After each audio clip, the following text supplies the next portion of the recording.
Hoje chegamos no último dia da leitura do livro O Homem Mais Rico da Babilônia, né? Que livro sensacional! Que livro sensacional! É, eu já li esse livro algumas vezes, mas o que que acontece? Cada vez que a gente lê, a gente está num momento de vida diferente, né? Eu lembro que tem alguém que já começou a separar os 10%. Tem alguém que. Eu quero que vocês coloquem aí os seus depoimentos. Tem alguém que começou a separar os 10% depois que a gente começou a ler. Tem alguém que já começou a separar, viver com 70%, mas que tomou essa decisão por causa da leitura. Tem alguém que está separando 20% para poder pagar suas dívidas. Me conta aí. Eu quero ouvir vocês. Vamos lá. Vamos fazer a nossa oração de hoje. Fecha seus olhos aí. Se tiver alguma pergunta, manda na caixinha de pergunta ou deixa aqui nos comentários, tá? Vamos respirar fundo.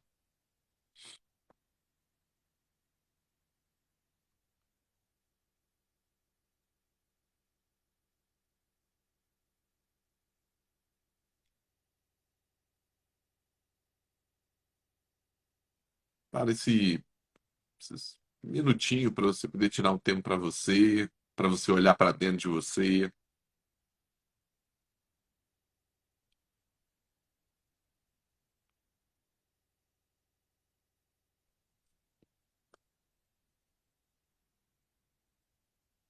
Senhor meu Deus, muito obrigado, Pai, por mais esse dia, por mais essa semana.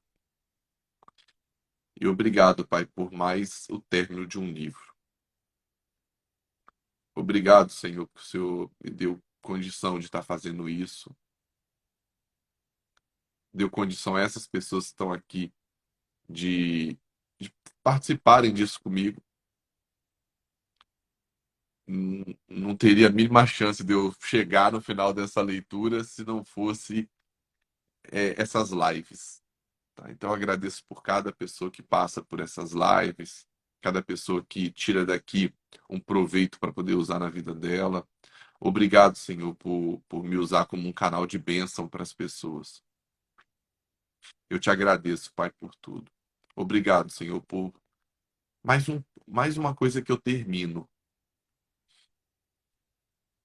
Isso é muito importante para mim. E eu só tenho a te agradecer por tudo, Pai. O Senhor nos deu o dom da vida e o resto é com a gente. O resto é ter fé, ter projetos, ter sonhos e o resto é com a gente. Obrigado, Pai. Amém. Eu sempre fui um cara que começava as coisas e nunca terminava. E assim foi muita coisa na minha vida. Eu fiz muita coisa já na vida, né? Mas muita coisa eu não terminei. Eu não terminei a faculdade. Eu quase não terminei na época crisma. Eu fiquei 5 anos para crismar. Eu terminei a faculdade, mas o quê? Eu entrava no inglês e não terminava, e não e saía, começava e não terminava. E assim, você vai se acostumando com isso. Você vai se acostumando a começar as coisas e não terminar. Então, para mim, terminar esse livro, como foi os outros também, e não é fácil, não é fácil você entrar ao vivo 15 dias. É fácil você fazer uma live. Ah, crochetar com amor, que vai entrar aqui, chamar você aí. É fácil fazer um dia. É fácil fazer quando você quiser, mas fazer todo dia, né? Desses dias teve 2 vezes que eu não fiz no horário, né? E a gente colocar isso no dia, com as outras tarefas que a gente tem. Olá, Olá, boa tarde. Boa Eu vou falar bem tarde. rapidinho. Sotaque Aqui para mim é maravilhoso. boa tarde. Você tá onde? Aliás, qual é o seu Eu estou nome? em Londres. Em Londres? É, eu Eduarda, né? sim. É. Eu Ah, sou a Eduarda Almeida, né? Estou a residir aqui em Londres faz 4 anos. você morava onde Eh, aqui no Brasil? tenho... Não, eu não moro no Brasil, eu moro em Portugal. Eu Ah, sou você é portuguesa, portuguesa. tá? Sim, legal. Já O deu meu para notar sobrenome pelo é. português. Tenho origem portuguesa também, sabia? Ah, que bom. Então é boa pessoa. É, o Sobral é português. É, assim como o Almeida. Eu, por acaso, fiquei assim um bocadinho na dúvida, né? Mas pronto. Eu não vou demorar muito tempo, porque eu vou entrar ao serviço daqui a nada, mas quero deixar o meu testemunho, porque o livro de O Homem Mais Rico da Babilónia veio tirar os meus medos. Olha, E a live de sexta-feira foi, como vocês dizem, putz, vamos para a frente. Então, eu agora vou, este fim de semana, vou estruturar o meu Instagram de novo, porque quem me conhece vai direto nas mensagens particulares e faz-me as encomendas. Mas quem não me conhece não não sabe. sabe, né? Então, ganhei coragem, já tenho as fotos estabilizadas. Este fim de semana vou pôr o link lá na minha bio do Instagram, que é para começar a bombar, É. né? E o que que você faz de arte assim? O que que você faz? Eu, neste momento, trabalho com sapatinhos de bebê, Ah, sim. né? Sim. Mas sou aluna também da Andreia Passotti. Ah, Me inscrevi na comunidade em abril e vocês os dois deram-me aqui aquele ânimo que eu estava a precisar para arrancar, né? Por enquanto vou estar com os sapatinhos de bebê porque é a minha área que estou mais confiante, sim. mas já estou a preparar para também ver se vou para as bolsas em crochê. Uhum. Já. Portanto, vou um passinho de cada vez, mas já com mais confiança, porque realmente esse livro, essas lives, abriram muito a minha mente, tiraram-me mais o medo que eu tinha. Então tá muito bom mesmo. Que maravilha. Guarda, obrigado por estar aqui ao vivo, tá? É muito Nada, eu é que agradeço. é muito Hum. conhecer a pessoa que está por trás do Instagram, né? É muito bom, sim. Eu desejo para você todo sucesso do mundo, tá? E, Obrigada. né, como é que você me descobriu? Foi pela Andrea?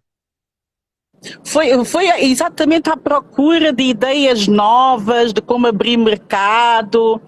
Estava à procura de uma bolsa, queria fazer uma carteirinha para oferecer e apareceu-me a Andreia. Conheci a Andreia na 8ª imersão das Tava bolsas. semana. Aham. A Andreia é aquela força da natureza. E o Marcelo, debaixo da sua sabedoria, vocês os dois completam-se muito bem. Uhum. E então tem sido uma benção muito grande para mim, realmente estar a aprender cada vez mais convosco. E esse livro é realmente fantástico. Portanto, quem ainda não viu as lives todas ou está na dúvida, assistam às lives. Uhum. No canal do YouTube eu já estive lá a ver e já estive lá a marcar. Está mais direitinho. É. E vamos para a frente. Tá, tá bem. Muito obrigada eu. Um bom dia para vocês. Ano que vem eu quero ir aí em Londres e eu quero ir em Paris. Nós vamos tomar, Boa. tá bom? Vamos sim. Um bom dia para vocês. Obrigada de coração, Marcelo. Valeu. Tchau.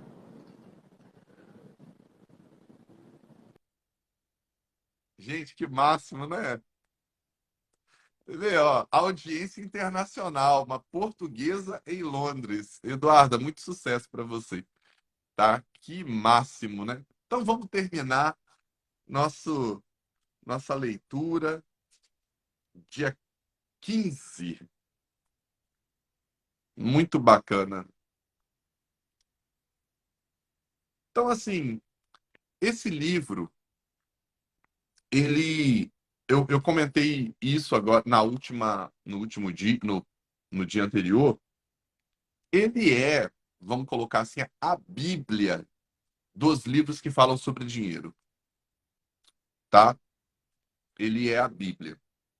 O Homem Mais Rico da Babilônia, ele tem coisas simples, né? Coisas práticas também. Então, é lógico que a- é fácil fazer a conta, né? Tipo, eu ganho R$ 1.000, eu separo 10% para me pagar. 20% eu separo para pagar dívida. E 70% eu vivo. Esse é o número dele. Porém, é, colocar isso na prática não é tão simples. Você provavelmente vai ter que pegar, você vai lidar com emoções que vão querer gastar, você vai lidar em se conhecer um pouco, porque vão ter pessoas que não vão conseguir. E aí você vai ter que buscar ajuda nisso. Que são crenças por trás, tá? Mas ele é o livro mais prático sobre isso. Você vê que ele não fica enrolando. Tem que ser 5% numa conta, 10% na outra. Não é isso. Na verdade, você pode fazer até uma coisa um pouco além. Aí a pessoa fala assim, Marcelo, e depois que eu saio das dívidas? Eu separei 10% para me pagar, isso não muda nunca no livro. 70% eu vivo e 20% eu pago minhas dívidas. E eu que não tenho dívida, Marcelo, eu faço o quê? Aí eu, ele não tem uma sugestão, mas eu tenho uma sugestão para você. 10% você vai, 10% você sempre poupa, mais 10% você investe e outros 10% você doa. Então aí entra aquele caso da pessoa que, por exemplo, devolve o dízimo, da pessoa que pega é, e compra e faz uma doação para uma instituição, entendeu? 70, 10, 10, 10. 10% eu poupo, 10% eu invisto, 10% eu devolvo. Ok? Para quê? Para quem? Você devolve para quem você quiser, né? Uma outra dica que eu daria aí no meio disso é você separar 10% do que você ganha para sua educação. Educação. Muitas pessoas aqui falaram aqui nas lives, né? Olha, eu não sei como investir. Eu não sei como investir, não sei o que eu faço, não sei, eu tenho medo de perder dinheiro. Pois é, separa 10% que você ganha, né? 10% você vai poupar sempre. Aí os outros 70% você vive, os outros 20% separa ali 5, 10% desse valor. Ao invés de você, é, depois que você quita suas contas, né? Depois que você quita suas dívidas, investe em educação. Porque o investimento em educação é um investimento em você. Entendeu? Invista em educação. Percentualmente, esse é o ano que eu mais estou investindo na minha educação. Mentoria, treinamentos, né? E assim, por quê, gente? Senão o tempo todo você fica na vida, bate no teto, volta. Bate no teto, volta. Que teto é esse? Esse teto é a sua limitação. São as limitações que você tem. Você vem um bom tempo ganhando o mesmo dinheiro e não ultrapassa aquilo, é sua limitação.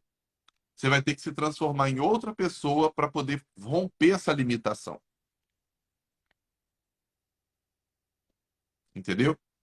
Então, por exemplo, separa 10% aí do que você está ganhando para entrar depois na minha mentoria. É educação. entendeu? Porque é, seja ela ou seja qualquer outra coisa que você acha importante, tá? Invista uma parte do que você ganha na sua educação. O investimento na sua educação e na área que você mais precisa, ele vai fazer você, ele vai fazer você aumentar em algumas vezes o seu rendimento, tá? Deixa eu aproveitar e falar uma coisa aqui. Não viva, não viva de conteúdo gratuito.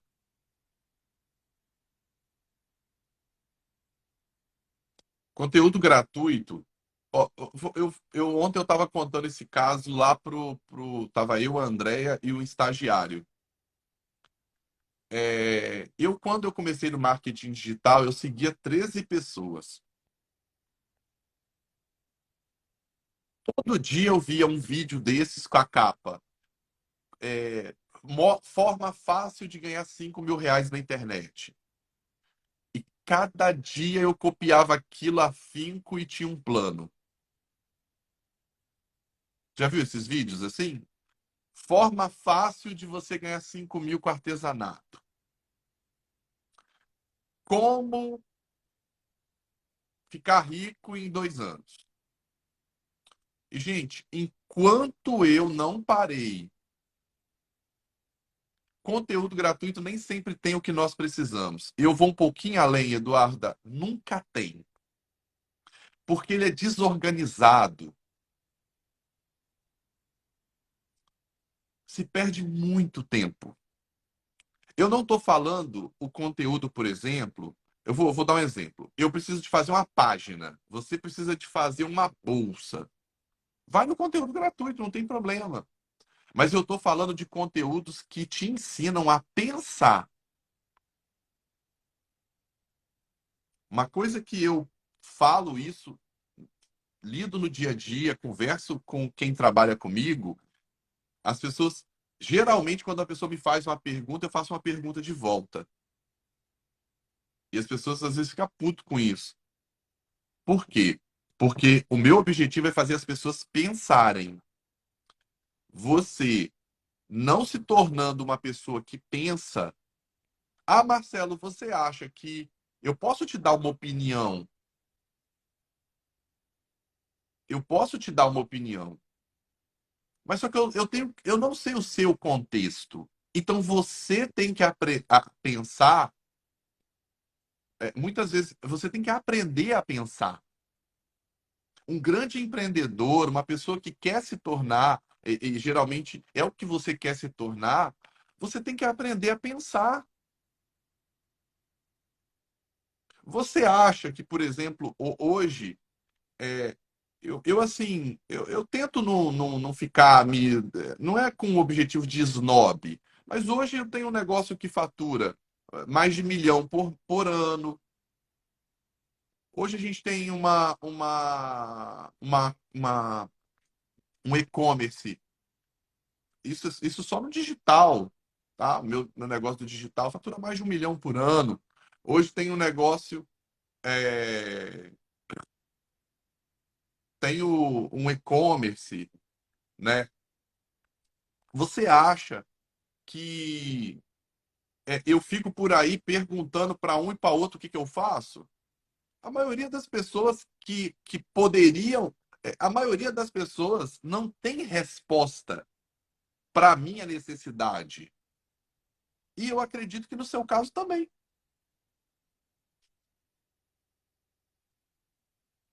A maioria das pessoas que eu convivo são empregados. Como é que eu vou ficar perguntando ou vou ficar trocando ideia?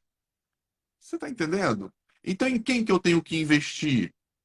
Como que eu tenho que procurar estar perto de pessoas que estão na mesma frequência, no mesmo momento, no mesmo tipo de pensamento. Olhe sempre isso. Eu estou aqui assistindo uma aula dessa pessoa que está falando como é que ganha 5.000 por mês com artesanato. ela ganha. A internet ela tá cheia de pessoas que nunca construíram nada, entendeu? Então, assim, é isso que eu sempre procuro fazer. O objetivo é que você aprenda a pensar. Presta atenção nisso. Se você depende que alguém te afirme, que alguém te responda, as pessoas ao seu redor, me fala quem ao seu redor está bem de vida. Poucas pessoas. Ou ninguém. Talvez você não tenha contato com ninguém que está bem de vida. E você está ali precisando da aceitação dessas pessoas. Você vai perguntar as coisas, pergunta para elas. Como é que você vai romper elas se as pessoas que você pergunta e convive são essas pessoas? Tem como? Ó, vamos pensar comigo. Imagina, nós somos um grupo de nadadores. Todos nós fazemos o mesmo tempo. Somos treinados pelo mesmo técnico. Imagina a sua família aí, as pessoas que você convive. Imagina que todo mundo aí é nadador. Vamos botar corredor, que é uma coisa mais fácil. Todo mundo faz mais ou menos o mesmo tempo. É treinado pelo mesmo técnico. Como é que uma dessas pessoas vai romper? Me explica. Não rompe. E quando diz que esse ganho acontecerá em uma semana, decisão você toma hoje. Pá, tomou a decisão. Ontem eu falei uma das coisas mais fodas assim que eu acho que eu já falei na vida que eu inventei. Eu tava tomando um caldo lá na padaria com a Andréia à noite. Ontem a gente trabalhou praticamente o dia todo. E aí, nós vamos terminar o livro, tá? E, e aí eu falei uma parada com ela sobre o seguinte: as pessoas elas vão caindo, caindo, caindo, caindo. Ela vai para o fundo do poço. E elas esperam, ela demora muito tempo. Por exemplo, uma pessoa que é rica, ela não fica pobre do dia para a noite. Vai acontecer um processo ao longo de anos. Uma empresa que hoje é bem sucedida, ela não quebra assim. Pô, fez uma jogada, assinou um negócio errado, quebra. É raro. Geralmente é ao longo do tempo. Só que a pessoa demora muito tempo para chegar no fundo do poço. Só que ela espera que o poço tenha mola. Ela espera que na hora que ela chega no fundo do poço, a subida dela não seja lenta. Ela quer que a subida dela seja rápida. E eu ter uma coisa para te dizer. A decisão é rápida, mas poço não tem mola. Você provavelmente vai ter que reconstruir esse caminho de volta. Só que mais importante do que a velocidade é importante? É. Mas mais importante até às vezes do que a velocidade é você estar no caminho certo. Porque tendo velocidade para o caminho errado, seja a velocidade rápida ou devagar, você não vai chegar onde você quer. Entendeu? Então, assim, eu sei que tem uma galera que é do artesanato. Invista em artesanato, sim, mas também invista na sua educação. Isso. Ó, a maioria de vocês não tem problema em fazer uma boa peça. A maioria de vocês tem uma dificuldade com negócio, tem dificuldade com crenças. Então, assim, invista além do seu artesanato. Invista na empreendedora, no empreendedor que você é. Circule de pessoas que estão ou já chegaram onde você quer chegar. Se não, filho, você vai ficar ali, né, no mesmo lugar que você está. Coloque em situação desconfortável. Eu entrei numa mentoria agora, eu comentei com vocês, o maior investimento que eu já fiz na minha vida em educação, assim, R$ 25.000. É um bom dinheiro? Excelente. A maioria não pegaria 25 mil e investiria numa mentoria de um ano. Tem gente aí que entra na comunidade a passo, mas é só um ano. Cara, é um ano para mudar a sua vida. Olha como que já pensa de forma escassa. Já entra num negócio. Para mim, um ano é muito tempo. Agora, um ano é pouco tempo para quem não vai fazer nada. Para quem não vai pegar aquilo dali, o conhecimento daquilo dali e não colocar em prática. As pessoas já estão programadas. As pessoas já estão programadas para não colocar em prática um curso que elas compram. Quando eu pergunto, quando eu falo, mas um ano é pouco, o que está por trás? Uma pessoa que está falando de negócio, o que ela está dizendo para ela mesma? Para e pensa, que eu não vou fazer, vai ser mais uma coisa que eu não vou nem abrir. Porque se eu posso fazer agora ou fazer daqui 2 anos, quando você acha que a minha mente vai querer que eu faça? Daqui 2 anos. É preciso mudar essa forma de pensar.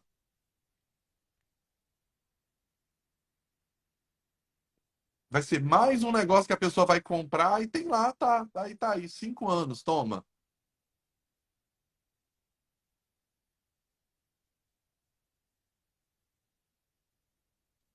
Tem horas que eu falo com o André, vamos pegar, vamos juntar essas bolsas todas, vamos vender um pacote aí, ó. Vai custar X, toma aí, você tem 2, 3 anos, toma. Você acha que é isso que vai mudar a sua vida?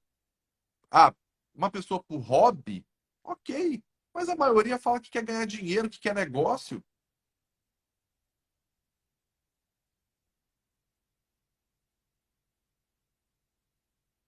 Tá, entende que a atitude ela tem que ser coerente com o que você quer? Pô, Marcelo, eu quero ser igual você, cara. Poxa, assim você tira o cérebro da gente do plástico. Beleza, vou lançar uma mentoria, você vai entrar? Não, não vou. Por quê? Porque eu não tenho dinheiro. Mentira!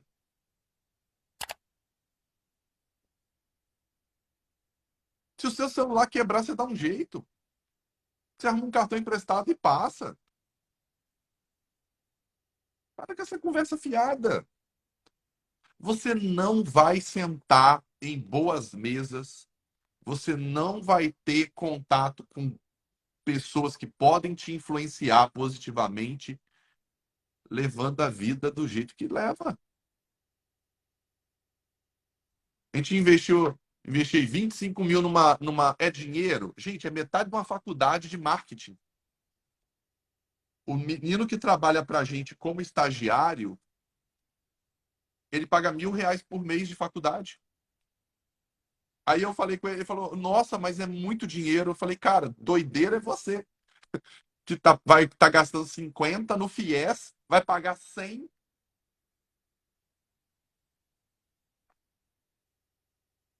Isso é doideira. Para ter um monte de aula lá, passar 4 anos numa faculdade, coisas nada práticas, tá aprendendo pra caramba com a gente. Uma pessoa muito boa, tá? Inclusive, agradecer ele que está editando os vídeos, né? Obrigado, Brunão. Que vai ser um grande cara. Tenho certeza, vai ser um excelente profissional, uma pessoa incrível, entendeu? Vai crescer muito com a gente. Entendeu?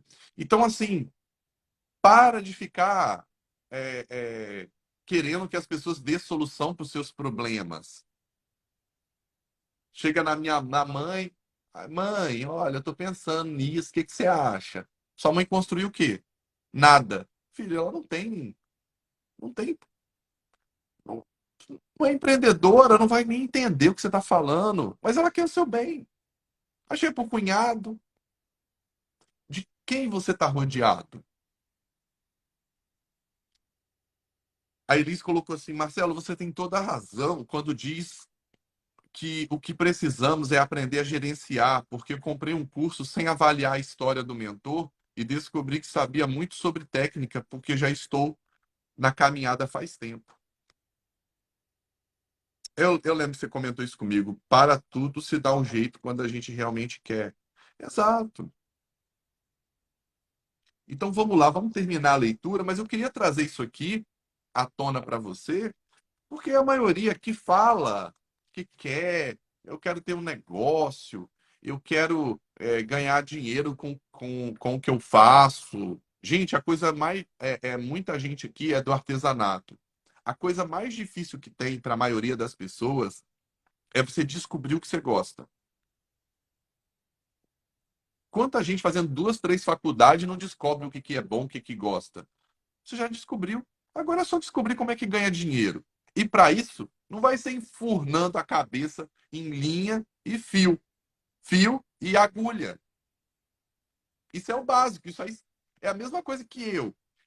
O básico eu tenho que saber. Eu tenho que entender de alguma coisa de marketing, eu tenho que entender alguma coisa de e-mail, eu tenho que entender um caso de site, eu tenho que entender um caso de copy. Isso é o meu básico. Tem que entender alguma coisa de Instagram. Marcelo, mas você não trabalha seu Instagram. Porque eu não quero. Isso aqui que eu faço todos os dias com vocês é um trabalho de Instagram, ó, muito mais forte. 40 pessoas ao vivo. Estava me sentindo muito obsoleta com relação à educação, pois tinha abandonado meus estudos em geral. E estava me sentindo ignorante, não evoluída. O que fiz? Entrei no curso de inglês. Olha que legal.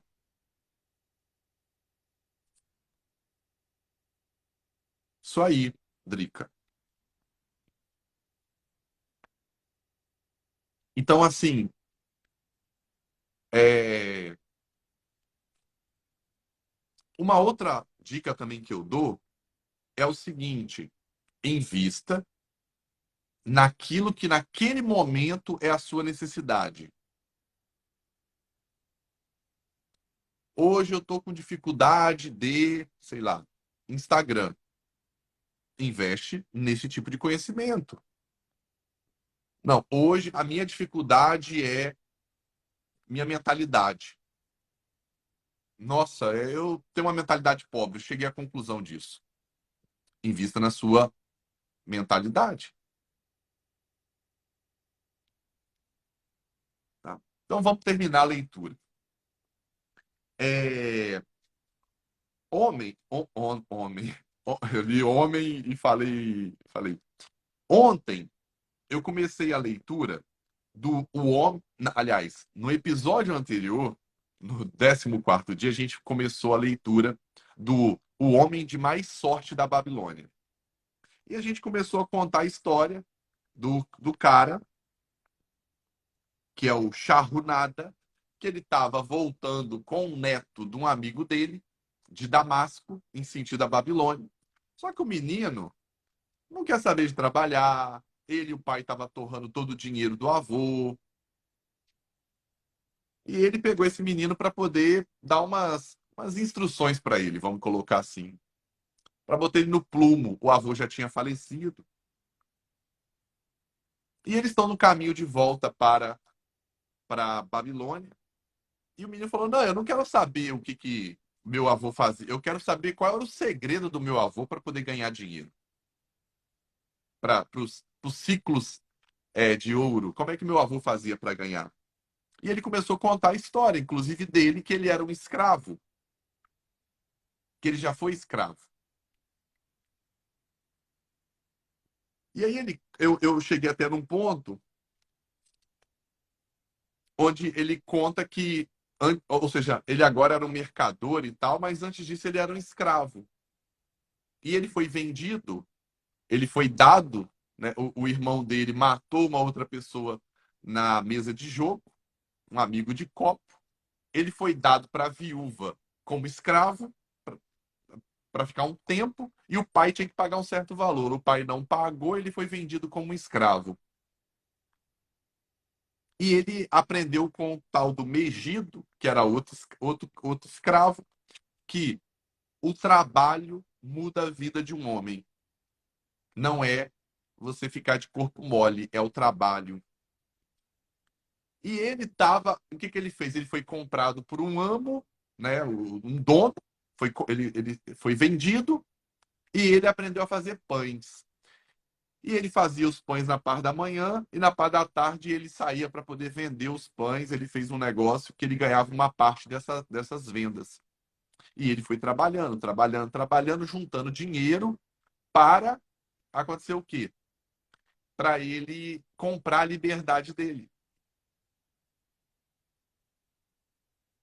E aí o que que aconteceu?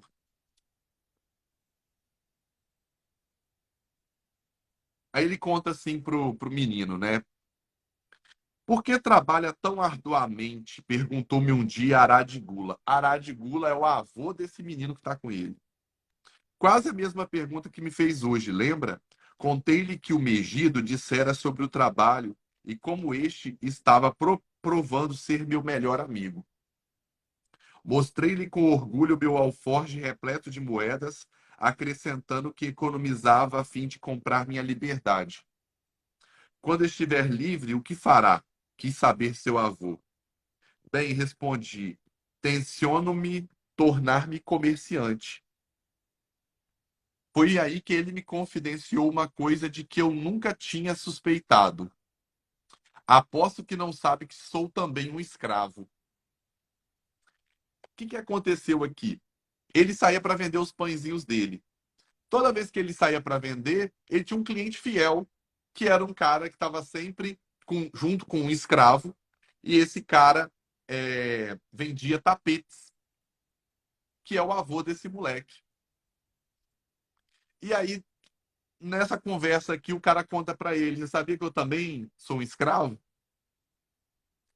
Alto lá, não ouvirei mentiras que ultrajem meu avô. Ele não foi escravo, seus olhos faiscavam de raiva. Charrunada manteve-se calmo. Respeito seu avô por ter superado o infortúnio, tornando-me tornando-se um cidadão proeminente em Damasco. Acha que você, seu neto, é feito do mesmo molde? É homem suficiente para encarar a verdade ou prefere viver alimentando falsas ilusões?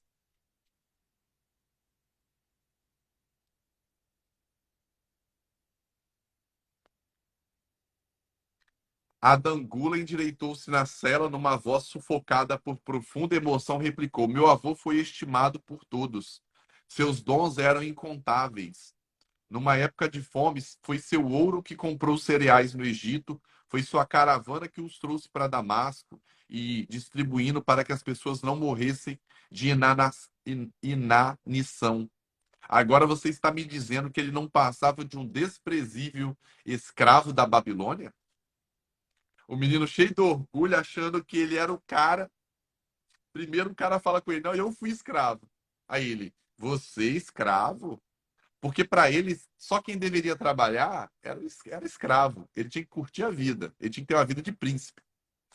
Aí ele vai lá e descobre que o avô dele também foi escravo. Que desilusão, hein?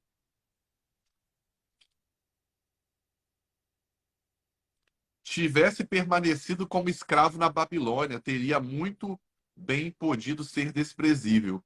Quando, porém, através de seus próprios esforços, tornou-se um grande homem em Damasco. Os deuses realmente condoeram-se de seus infortúnios e dedicaram-lhe todo o respeito celeste.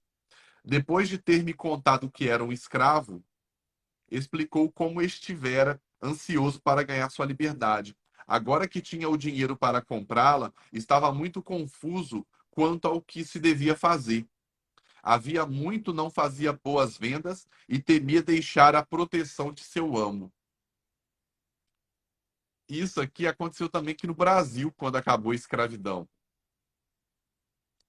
De um dia para a noite, os escravos de repente estavam libertos, livres, mas não sabiam o que fazer com a sua liberdade.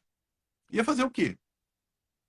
Imagina você, gerações aí, você aprendendo que eu trabalho o dia todo, duro, pesado, para alguém que é meu dono, mas essa pessoa me provém água, comida e o que eu preciso. Eu tenho lugar para dormir, mesmo que seja numa senzala. De repente você está livre. É a mesma coisa que um passarinho. Pega um passarinho criado na gaiola e olha que o passarinho não tem a mesma capacidade de pensamento que a gente. Mas pega um passarinho criado na gaiola, solta ele. Ele vai morrer. Não sabe o que fazer. Condenei sua indecisão, não fique grudado por muito tempo a seu amo, experimente novamente a sensação de ser um homem livre. Haja e obtenha êxito como um homem livre. Decida o que deseja realizar e então o trabalho o ajudará a fazê-lo. Ele seguiu seu caminho, dizendo estar contente por eu tê-lo censurado por sua covardia. Um dia fui novamente além dos portões da cidade e fiquei surpreso ao encontrar uma multidão compacta ali reunida. Tentei informar-me a respeito e um homem me disse: Então não sabe? Um escravo fugido que matou um dos guardas do rei foi trazido para a justiça. E o próprio rei está vindo aqui para poder mandar matá-lo. Quem era? O outro escravo que foi vendido com ele, o pirata.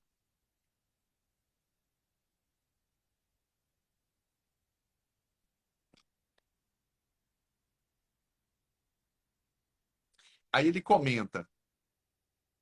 Ou seja, todo mundo. Gente, você já reparou que todo mundo que tenta fugir do trabalho são os que mais depois tem que trabalhar duro?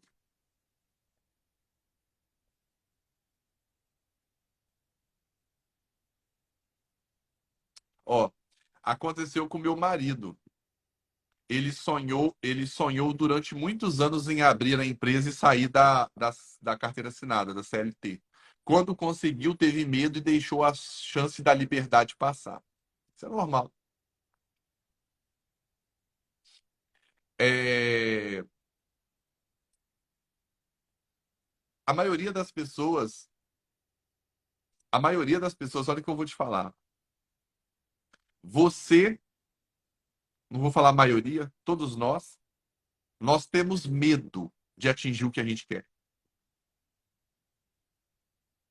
Vou falar de novo.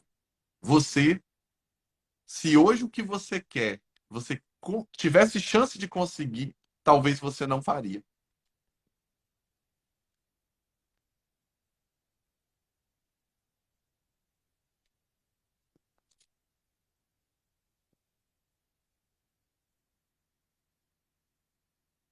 Hoje, se você alcançasse o que você quer, e aí, você ia fazer o quê? Para muitas pessoas é melhor ficar só no objetivo de alcançar, entendeu?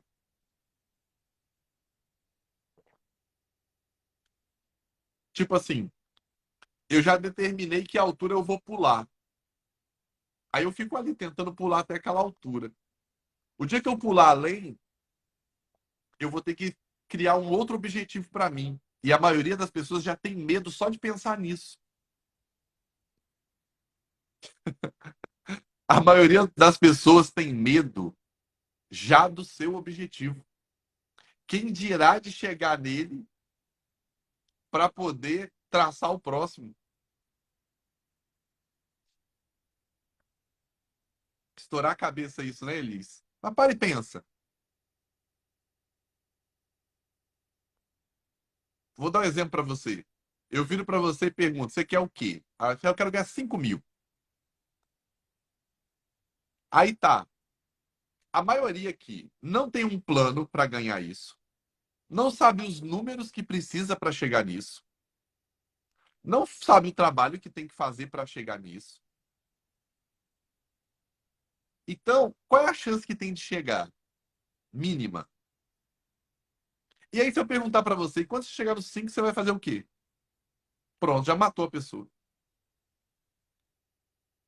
A maioria de nós está num looping, rodando, voltando, rodando, voltando há anos.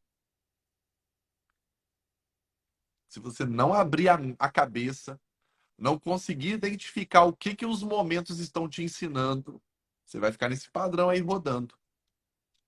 Fica rodando. Isso é muito sério. Aí o cara reencontrou o camarada que estava lá com medo já tinha o dinheiro para comprar sua liberdade, né? O avô do moleque lá, o Arad Gula. E agora ele fala: veja, o escravo que você conheceu agora é um homem livre. Minha esposa não cabe em si de contente. Deixa eu voltar um pouquinho no que eu falei. A maioria das pessoas, por que tem medo de alcançar o que querem? Porque acha que vai dar muito trabalho. Nossa, eu tô aqui vendendo 10 bolsas, 5 bolsas por mês. Imagina se eu vender 10. Que trabalho. Somos escravos de nós mesmos. Não, nós somos escravos das nossas crenças. É a mesma coisa, mas é um pouco diferente, entendeu? Você é escravo das suas crenças. Aprendi muito. Marcelo, estou em um recomeço. A partir de agora, vou colocar em prática aos poucos. Agora sei como fazer. Depende só da minha estratégia para dar certo e prosperar. Você abriu minha mente. Que bom, Nilva. Fico feliz. Entendeu? Como assim eu sou escravo das minhas crenças? Eu falei isso no primeiro dia. A primeira live desse livro, eu falei só sobre isso. Eu não entrei no livro, né? Eu falei sobre mentalidade e sobre a cabeça de uma forma geral. O que acontece é o seguinte: é, por que eu venho fazendo um trabalho há tanto tempo e não tenho resultado? Então, assim, a maioria das pessoas. Por que a maioria das pessoas não fica numa live dessa? Por que vocês acham? Por que às vezes, quando eu falo umas coisas, dá vontade de fechar a live? Dói dentro? Por que você acha? Bota nos comentários aí.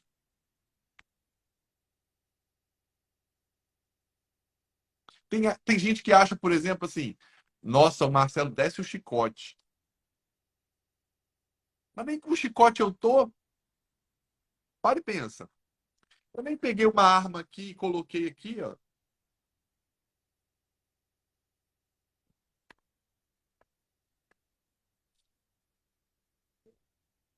O que você chama de chicote é porque eu faço uma live de confrontação. Eu confronto com o que você pensa.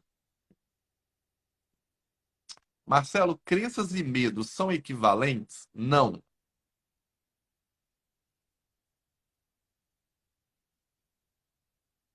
Crença é tudo. Crença é amor. Você tem crenças de amor, você tem crenças de medo, você tem crenças de que você pode, que você não pode. Crença não é só coisa ruim.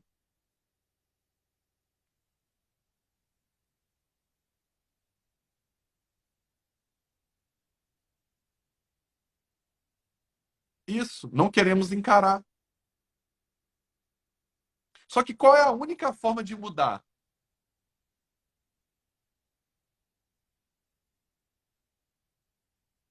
Só que é a verdade para quem? Entendeu? Vou dar um exemplo para você. E isso, assim, toda vez que você tiver numa live e você levar uma porrada, se sinta satisfeito a partir de hoje. Porque te mostrou algo que você conseguiu identificar algo para você mudar. Vou dar um exemplo. Imagina que eu estou aqui na live e de repente eu começo a falar sobre traição. Traição mesmo, de uma mulher com um homem ou homem com a mulher. Um casal. Quem é que vai ficar mordido nessa live? Quem trai. Quem não trai? Quem não trai vai fazer assim, ó. Bom, esse papo não é comigo, não. Deixa eu pegar uma água ou um café. Não dói. Quando doer, quando doer. Aí tem gente que é num nível de ignorância tão baixo, mas tão baixo, que ela fala que ela acha que a gente tá, que eu, que nem te conheço muitas vezes, tô querendo te atacar. Não gostei do que ele falou. Porque você não gostou do que eu falei, porque o que eu falei foi lá na sua dor. Foi metiolate, foi metiolate foi metiolate sem ser esse novo agora, aquele metiolate velho que dava dor.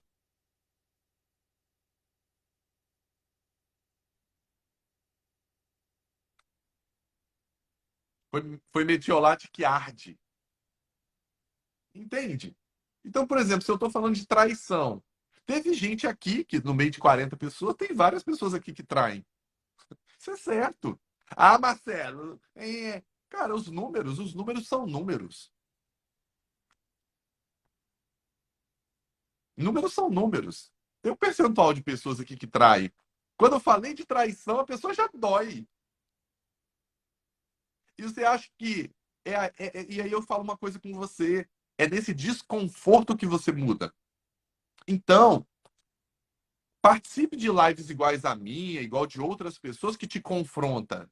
Confronta suas crenças, confronta suas limitações, confronta a forma que você pensa. É a única forma que você tem de crescer e sair de onde você está. É o que eu faço. Você acha que eu fico só ouvindo é, palavra de gente que pega levinho? Aí ele não. Você acha que eu tô preocupado? Aí ele não fala do jeito que eu. Nossa, mas não precisava falar desse jeito. Cara, o importante é que a pessoa falou. Instala no seu ouvido, instala no seu ouvido um dispositivo que bota as palavras bonitinhas do jeito que você quer. Mas ouça o que você se colocar em posição desconfortável, que vai fazendo você mudar.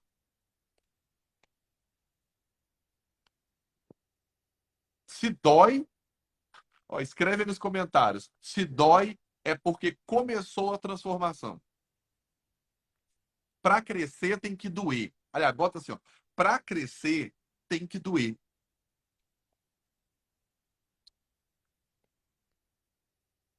Você acha que ninguém me confronta também? Vez ou outra? Esses dias lá na mentoria eu levei uma. Levei uma que o cara falou para mim, não foi para os outros não, para mim. A gente tava no 1 a 1. E eu falei, caraca, que merda.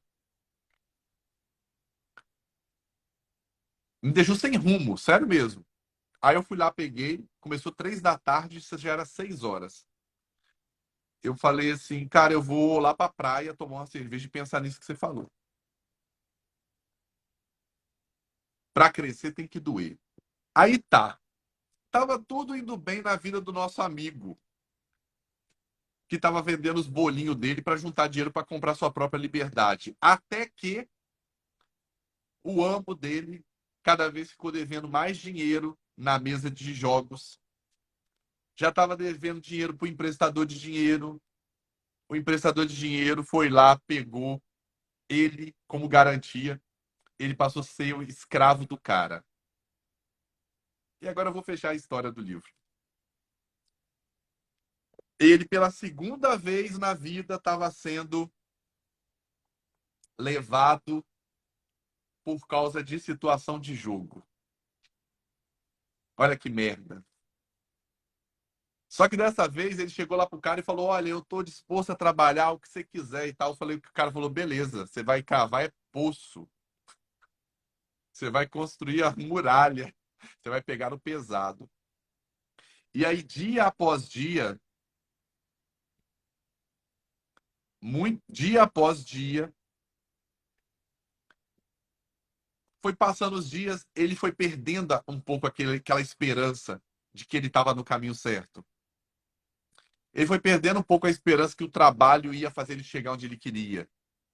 E ele falou: Acho que talvez o certo tal o pirata lá que falou que a gente tem que fazer corpo mole. Falou: Mas ele não terminou bem, ele terminou morto. E ele se manteve trabalhando, fazendo, até que um dia o camarada chama ele e fala aqui, o mensageiro chama ele aqui: Vamos lá que o nosso patrão está querendo te conversar com você. Quando ele chegou lá, quem estava lá?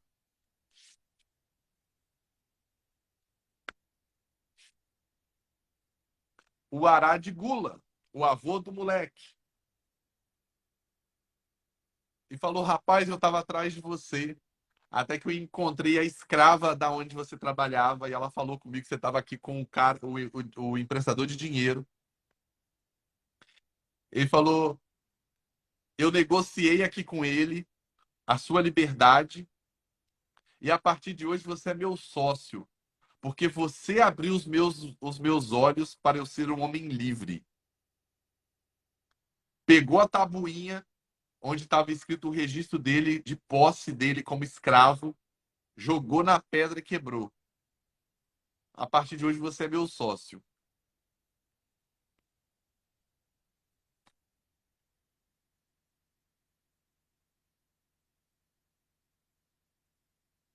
Lágrimas de gratidão encheram-me os olhos. Eu sabia que era o homem de mais sorte na Babilônia. Ou seja, o cara de mais sorte era o escravo, era ele que até então era escravo. Como vê o trabalho no tempo de minhas maiores como vê o trabalho no tempo de minhas maiores desgraças provou ser meu melhor amigo. Minha disposição para o serviço capacitou-me a escapar de ser vendido para fazer parte das turmas de escravos nas muralhas. Isso também impressionou seu avô, que me escolheu como seu sócio. O trabalho é a chave secreta de meu avô para os seus ciclos de ouro? Perguntou Radangula, o moleque. Era a única chave que ele possuía quando o conheci, replicou Charrunada. Seu avô adorava o trabalho. Os deuses apreciaram seus esforços e o recompensaram com liberalidade. Começo a ver, disse Radangula pensativo, o trabalho atraiu seus muitos amigos, que admiraram sua diligência e o sucesso que isso trouxe. O trabalho trouxe-lhe o respeito de que tanto gozou em Damasco. O trabalho trouxe-lhe todas essas coisas que aprovei. E eu que achava que o trabalho somente convinha a escravos. A vida é repleta de prazeres que os homens podem gozar, comentou Charrunada. Cada um deles tem o seu lugar. Fico contente com que o trabalho não esteja restrito a escravos. Fosse assim, eu me veria privado de meu maior prazer. Não há nada que me dê uma soma maior de satisfação do que o trabalho. Charrunada e Radangula seguiram cobertos pelas sombras das muralhas torreadas até os maciços portões de bronze da Babilônia. À aproximação deles, os guardas ali postados tiveram a atenção despertada e respeitosamente saudaram um honrado cidadão. Com a cabeça erguida, Charrunada passou com sua grande caravana pelos portões e subiu as ruas da cidade. Sempre aspirei a tornar-me um homem como meu avô, confidenciou Radangula, o moleque. Nunca tinha percebido o tipo de homem que ele foi. Você me mostrou isso. Agora que compreendo, admiro ainda mais. E sinto-me muito mais determinado a ser como ele. Temo que nunca lhe poderei pagar por ter me dado a verdadeira chave do sucesso dele. Daqui por diante, usarei essa chave. Quero começar de maneira humilde, como ele, que convém a minha verdadeira posição, muito mais do que joias e roupas finas. Assim dizendo, Radangula arrancou as bugigangas que lhe pendiam das orelhas e os anéis que lhes enfeitavam os dedos da mão. Freando o cavalo, foi ficando um pouco para trás, até que voltou a seguir em frente, cheio de respeito, mais atrás do líder da caravana. Ei, Gi, bom dia. E com isso, gente, a gente fechou o livro. Zeramos o livro. Aqui depois, ele tem um esboço histórico da Babilônia. Ele conta um pouco a história da Babilônia. Diferente de outros lugares, só para... Depois pega o final desse livro, né, e leia esse finalzinho aqui. A Babilônia, ela não era... a Babilônia, ela não era assim um lugar privilegiado pela localização. Ela não era um lugar privilegiado por água. As terras dela eram áridas. Só que a Babilônia teve um grupo de pessoas E isso data aí de 6, 8 mil anos atrás, sei lá, é muito tempo, assim. É, ela estava no meio do nada, porém ela tinha gente, diferente da gente aqui, né? Diferente da gente no Brasil, que tem riqueza mineral, a gente tem tudo, a gente tem terra, tem clima bom, não tem maremoto, não tem terremoto, não tem nada disso. Só que ela tinha grandes líderes. Ela tinha pessoas que tinham uma. Ela não estava nas rotas comerciais na época, só que as pessoas que estavam à frente dela eram pessoas de visão. A Babilônia, ela foi um povo que ele só se metia em guerra quando realmente precisava. E eles tiveram uma sucessão de líderes que eram realmente líderes, que pensavam no bem em comum. Então, o que, que foi acontecendo? Os historiadores dizem que a Babilônia tinha muros de 45 metros de altura. Imagina, é um prédio de 15 andares. É, e assim, eles foram os primeiros ali a usar a escrita mesmo. Então, quando foi achado, porque a Babilônia depois passou, depois ela teve aí, sei lá quantos mil anos, quando foi chegando perto da época, 500 anos mais ou menos antes de Cristo, depois, na época depois de Cristo, né? Acho que foi Ciro, não sei se foi antes ou depois de Cristo, mas foi ali perto de Cristo. O Ciro tomou a Babilônia. Praticamente, a Babilônia foi entregue, assim. E no que ela foi entregue, a partir dali começou a ruína dela. Por quê? Porque não estava na terra, não estava na água, estava nos líderes dela, que transformaram aquilo numa região próspera. Entendeu? E isso acontece até hoje, né? Você pega, por exemplo, uma Argentina. A Argentina, você sabia que a Argentina já foi a maior economia do mundo? Sabia disso? Sabia que a Argentina já foi a maior economia do mundo? Depois pesquisa sobre isso, acho que foi em 1920.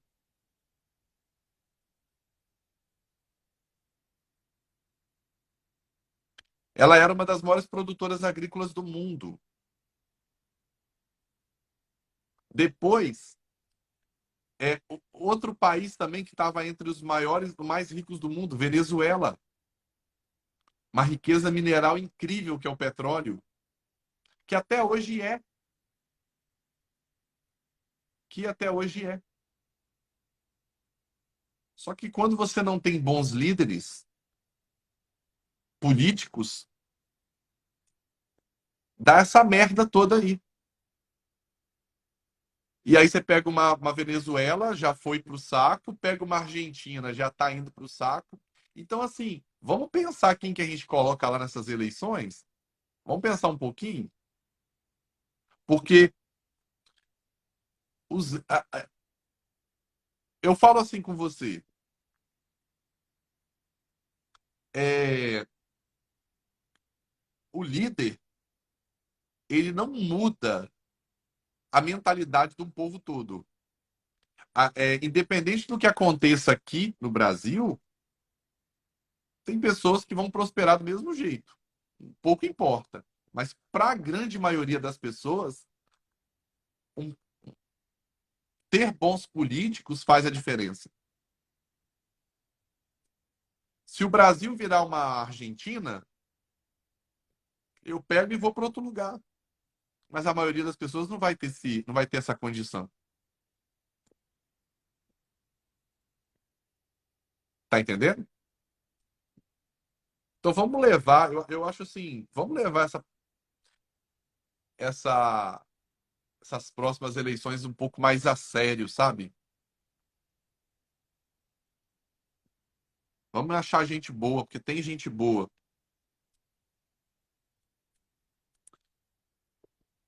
Bom, então é isso. Alguma pergunta, algum comentário? Fala aí para mim o que vocês acharam desses dias todos, das lives. Tem uma galera que entrou aí no final, né?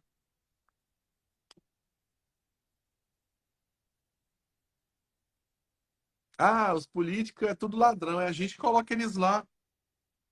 E eu me incluo nisso. A maioria de nós, inclusive, não sabe nem quem votou na última eleição. E votar nulo não é solução.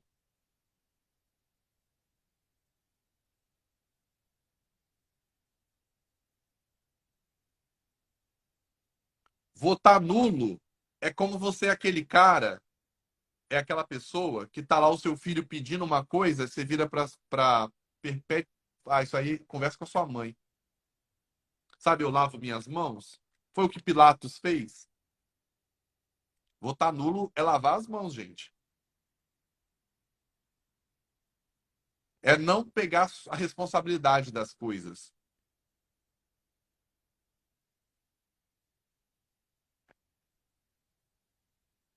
É assim, ó, ah, mas eu votei, por isso que eu voto nulo.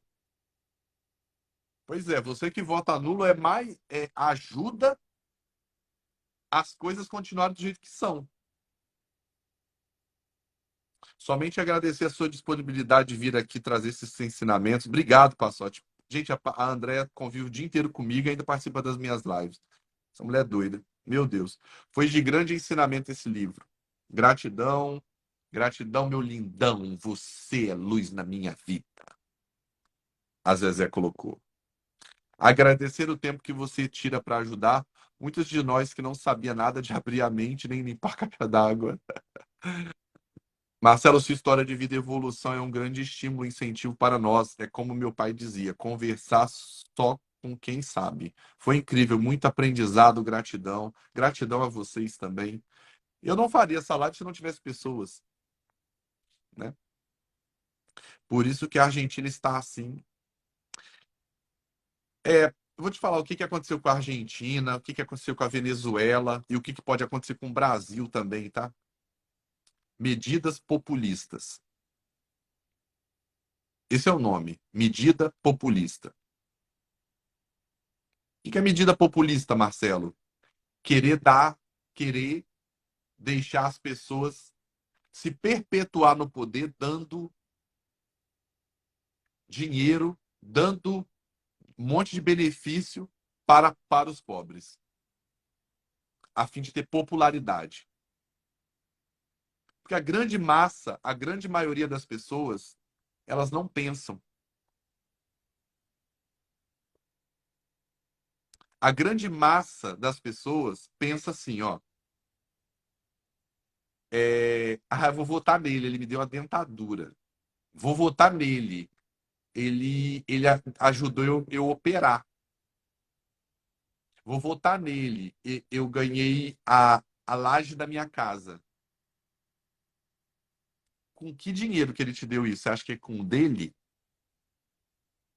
Então a maioria, eu entendo isso porque na pirâmide de Maslow fala sobre isso. O ser humano, o primeiro passo é ele conseguir a sobrevivência. Então, quando ele não atinge a sobrevivência, ele só pensa nele. Você acha que político tem dinheiro, gente, para poder te dar alguma coisa? Para te dar R$ 1.000 de ajudar uma laje, quanto você acha que esse cara tem que roubar? Se liga. E rouba de quem? De você mesmo. Porque eu volto a falar: político não tem dinheiro, governo não tem dinheiro. O governo, se amanhã ninguém pagar os impostos, ele é pobre, ele não tem dinheiro amanhã.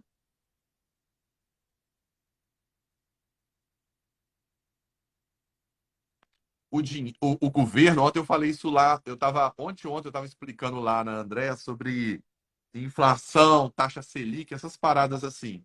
O governo, sabe o que é o governo hoje? É você pegar, juntar sua família inteira, inteira, pegar o dinheiro da família toda e colocar a pessoa que menos tem controle, que menos sabe lidar com dinheiro para administrar. Assim hoje é o governo. Você faria isso? Juntaria a família inteira e colocaria justamente a pessoa mais irresponsável que tem para administrar o seu dinheiro? O dinheiro seu e da sua família inteira? Dividir como ela acha que deveria ser? Você faria isso? Infelizmente é o governo. E não é só esse, não. Estou falando de todos. Tenho mais de 70 anos. Quiser eu teria ter tido estes ensinamentos na minha juventude. Obrigada por tudo. Marta, se você se cuidar, você vai até uns 90, no mínimo, 100. Tem mais 20, 30 anos pela frente de projeto. Pode ser os melhores anos da sua vida. Gratidão, Marcelo. Essa leitura abriu minha mente de um jeito extraordinário, ansiosa pela mentoria. Maravilha. Vamos botar data para a mentoria? Vamos pegar aí esse. Primeira ou segunda semana de agosto. A dentadura foi boa. Mas é. Ah, gente, esses dias agora eu estava almoçando e aí eu encontrei uma deputada aqui do estado. Eu conheço ela de vista, assim. Fui lá, bati um papo com ela, entendeu? Isso é outra coisa também. A gente tem muito. Cara, político, você deve conhecê-lo de preferência para depois você cobrar. Marcelo, você acredita que tinha gente que me orientava na época eleitoral e ia atrás dos políticos pedir cadeira de rodas? Nunca fui porque não sou marionete e me respeito. É, o povo, as pessoas acham que político é pai delas, que tem que dar as coisas para elas. Cara, o governo serve só para uma coisa. O governo serve para dar o básico, que seria educação, saúde e segurança. Ele deveria ser o menor possível para não ter esse monte de. A maioria das coisas não deveria ser ele responsável, porque ele faz um mau serviço.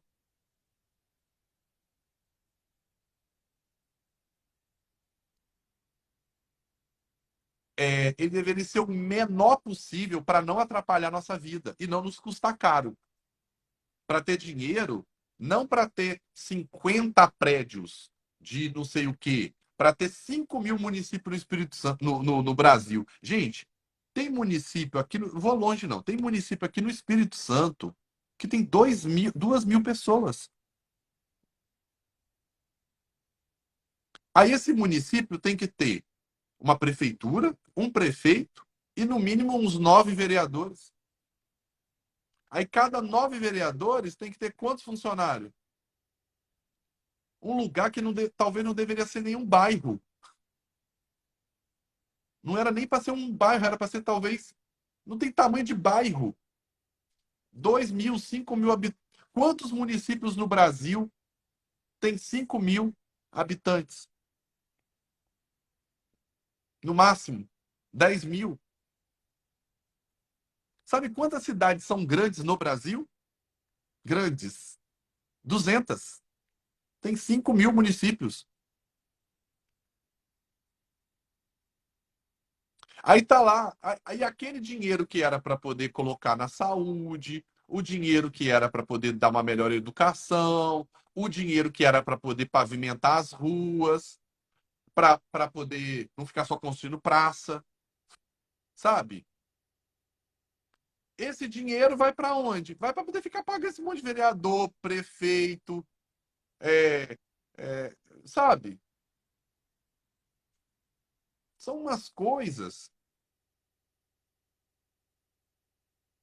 Se eu tivesse tido um Marcelo desse na minha adolescência, minha vida teria sido diferente, mais abundante. Não teria, Helena, porque você provavelmente não daria ouvido. A maioria das pessoas que me dão ouvido não são os adolescentes, não são os jovens. Eles se acham espertos demais.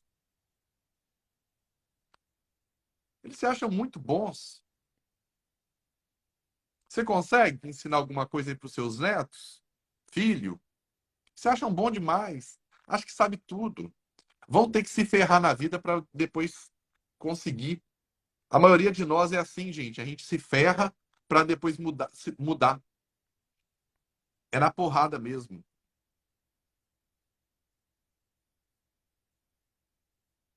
E eles brigam para valer. Vi uma live dos deputados, é uma vergonha. Aqui, gente, isso tudo é encenação. Eles brigam para você poder achar que eles estão brigando por você. Todo respeito? Porra nenhuma. Esses caras depois senta, ó, tá aqui sua parte, tá aqui a minha. Larga de ser besta.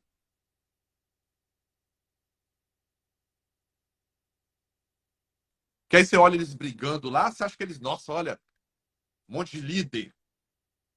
Se fosse líder, sentava e conversava. Já não é líder. Quem briga não é líder. Quem briga é aquela pessoa que tem que impor o que ela quer, o que ela pensa, na base da força. Repara se não é assim. Muitas famílias só vivem em discussão, só fala alto. Por quê? É tipo assim, aqui, ó, quem grita mais alto aqui sou eu. Não sabe conversar. Por que os bairros mais pobres são os mais violentos? São mais onde as coisas são resolvidas, se mata por qualquer motivo, bate no outro por qualquer motivo. Porque as pessoas não sabem conversar. Como elas não sabem dialogar, elas vão na porrada. Aprendi muito, Marcelo. Voltei a me pagar reparando os 10%. Essa leitura foi maravilhosa. O problema é que a maioria dos que entram lá se corrompem. Cara, mas aí que tá uma parada. Primeiro que não é todo mundo que se corrompe. E a gente tem que ir mudando. Faz uma coisa, faz um favor pro Brasil. Não vota em quem tá lá duas eleições, não. Gente, tem gente que vota em gente que tá 40 anos lá. Como é que vai mudar se as pessoas são as mesmas? Tem uma cidade com 1.000 pessoas. O bom é que tem uma usina de açúcar. Ué, mas precisava ter a cidade? Quantas empresas aqui. Vou dar um exemplo. A Vale do Rio Doce é aqui perto da minha casa. A Vale deve ter ali uns 10 mil, sei lá, não sei, deve ter uns 10 mil funcionários. Por isso ela vai virar um município? Ao município Vale SA. Entende? A doideira. E agora, depois que um lugar virou município, como é que deixa de ser? Isso foi uma lei que um imbecil criou.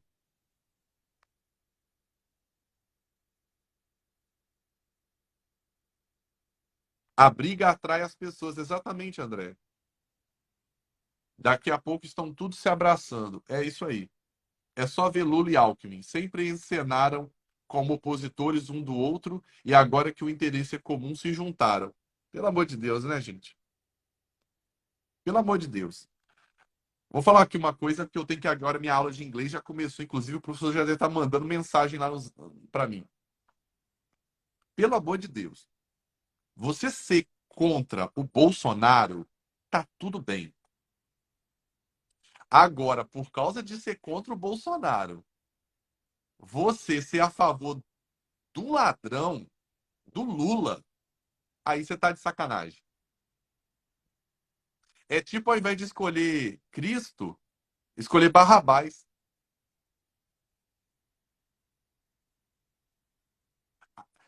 Pelo amor de Deus. Aí é muito. É demais para mim. Ah, Marcelo, mas ele fez isso, fez aquilo. Cara, mas ele roubou.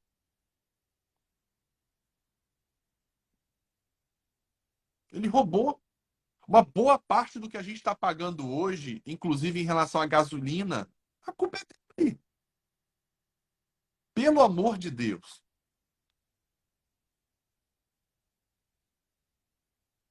Não é porque você é a favor, não é porque você é contra um cara que você vai lá, vai mexer com um bandido. Tipo assim, Você não é a favor do policiamento que passa na sua rua. Aí você fala, beleza, então deixa eu lá, deixa eu ir lá procurar quem é o chefe do crime organizado aqui, porque eu vou me juntar com ele. Cara, então não se junta com um nem com o outro. O cara passou por todas as instâncias. O cara não foi. Ah, o Sérgio Moro. Cara, eu tenho pena do Sérgio Moro. Eu teria ido embora do Brasil, sério. Eu, se eu fosse Sérgio Moro, eu teria ido embora do Brasil. O que o cara fez, velho? O cara fez o que ninguém tinha coragem de fazer. Aí vão lá, pega, depois chega lá um cara, anula tudo que o cara fez. Não, acho que não foi certo, não. Caramba, cara. O cara pode até ter errado alguma coisa, mas passou para a segunda instância, passou pelo colegiado, passou não sei das quantas, sei do que. Mais de 20 pessoas viram isso e julgaram. Ah, não, vamos votar. Você vai ver o que vai acontecer se o Lula voltar. Esse cara vai voltar. Gente, o Lula, presta atenção nisso. A última coisa que eu falo. O Lula achava que o povo tinha que invadir a Polícia Federal em Curitiba e tirar ele de lá. Ele tem esse tipo de pensamento. Ele tem esse tipo de pensamento. Ele acha que o povo tinha que fazer isso, só que o povo não fez. Aí fica vendendo essa ideia que um dia o Brasil foi bom por causa dele. E o povo esquece. Gente, quando uma pessoa rouba do governo, ela não rouba. Primeiro, o governo é pobre, lembra disso? Quem tem dinheiro é a gente.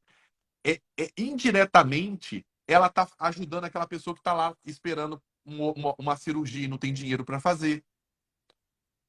Quando você rouba o governo, é como se você fosse responsável pelo dinheiro da sua família, em dar segurança, educação e saúde para sua família toda, e você roubasse esse dinheiro. Você indiretamente é responsável pelas mortes, sabia disso? Entendeu? Então, pelo amor de Deus, não sei nem por que eu estou falando isso, mas abre a cabeça, cuidado. E esse cara ele vai vir com sentimento de vingança. Presta atenção nisso. Porque ele achou que as pessoas tinham que ir lá e tirar ele à força lá dentro da Polícia Federal. Um ótimo final de semana para você. Fiquem com Deus, tá? Tamo junto aí. Se você não está no nosso grupo, não me segue, clica aqui em cima e me segue, fale com Sobral. Se você não está no nosso grupo do WhatsApp, as novidades eu vou colocar tudo lá. Aquilo que tiver de novo, eu vou colocar lá. Então tá lá no link na minha bio. E se você perdeu alguma aula, todas agora estão no YouTube. Valeu, fiquem com Deus, obrigado, gratidão a todo mundo e até a próxima.